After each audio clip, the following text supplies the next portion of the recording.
Hi, allies, advocates, and folks who just want to do better.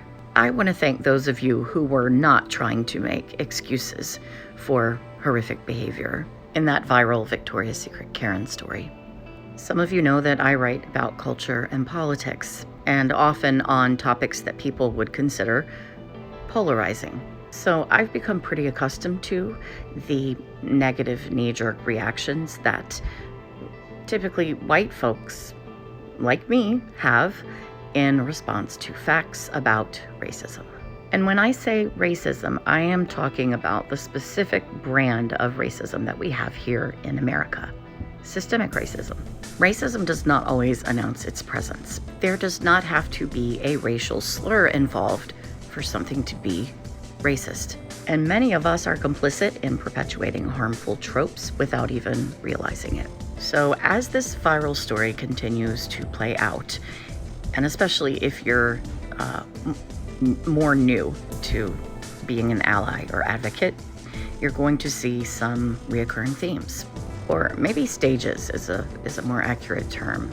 Either way, it is a pattern of predictable responses that you will see typically from white folks, and it goes like this. First, we tend to minimize. It's like we know what we're looking at is bad, but we don't want to believe that it has anything to do with race. As the predominant group of people in America, we're also used to being seen as the default norm, and we are not used to having to defend our entire race based off of the actions of one idiot. Things like this can cause cognitive dissonance, so we start minimizing or attributing it to other things like mental illness.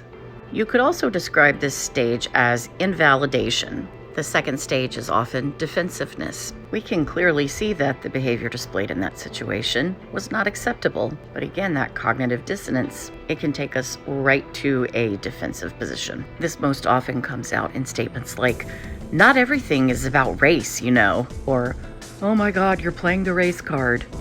A card that doesn't actually exist because there is no social currency in being a minority in a society. After the minimizing and defensiveness, we tend to then see anger, like just seething, angry comments, name calling, stuff like that. Just know that whenever you see these things, it's nothing but white fragility, most often seen in those who are not ready to grow yet.